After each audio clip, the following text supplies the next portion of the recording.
Assalamu Alaikum. Today we are learning important rulings about our Haram and Makruh. Question: what is meant by Haram, Makruh Tahram, and Makruh Tanzahaj? Answer: Haram, an act whose prohibition is established by definitive proof.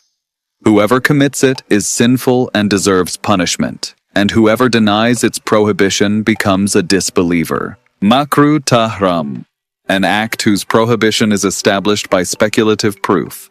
Its denier does not become a disbeliever, but the one who commits it is sinful. Makruh Tanzai Stew, an act that is better to avoid and earns reward if avoided.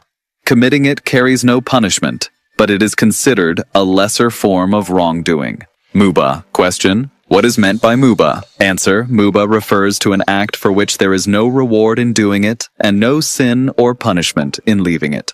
Time of Fajr prayer. Question: explain the time of Fajr prayer. Answer: approximately 1.5 hours before sunrise, a whiteness appears on the eastern horizon. It rises vertically. This is called Subh Kadib. Then a second whiteness appears, which spreads along the horizon, covering the eastern edge. This is called Subh Sadiq, or true dawn. The time of Fajr begins with Subh Sadiq and lasts until sunrise. As soon as even a small edge of the sun appears, Fajr ends. Question: what is the recommended time for Fajr? Answer: when there is sufficient light to perform the prayer properly according to Sunnah.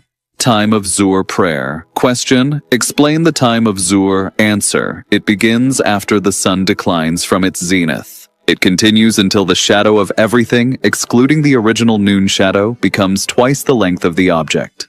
Question: recommended time for Zuhr? Answer: in summer, delay until heat decreases. In winter, pray at the beginning.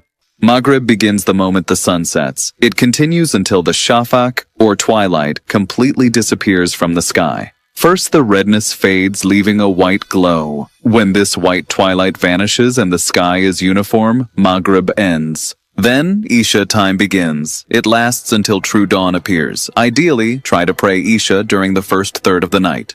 Now for Witr. It is prayed only after you have finished your Isha prayer. If you can wake up, pray Witr late at night. If not, it is better to pray it before you go to sleep. Follow if you want to understand Islam better and apply it in your daily life. If you found this video helpful, please leave your question in the comments and don't skip the next video at the end. Follow if I am a student, and your subscription helps me cover my educational expenses. Thank you very much for your support. I am